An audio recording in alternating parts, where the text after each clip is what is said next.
So आता पूजेची वेळ झालेली आहे. आता मी पुण्यालाच वास्तव्य करायचं ठरवलेलं आहे आणि आज शिवपूजा इथे करून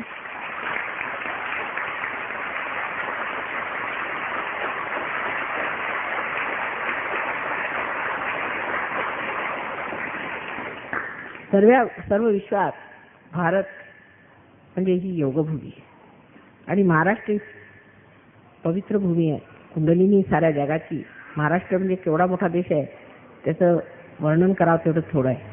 आणि त्यात महाराष्ट्रात पुणे हे त्याचं हृदय आहे आणि ह्या ठिकाणी शिवाची आज स्थापना करायची आहे.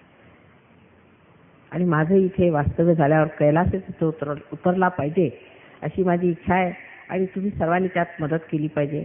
आणि कैलासवासी जसे लोक असतात की कैलासावरती राहून अगदी थंड वनाने थंड प्रकृतीचे, तसे आपण सगळ्या सहयोगाने इथे झालं पाहिजे.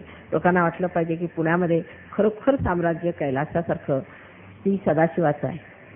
अशीच सगळ्यांच्याकडनं अपेक्षा करून मी इथे वास्तव्य करायचं ठरवलं आणि सगळ्यांनी माझी कृपा करून मदत करावी.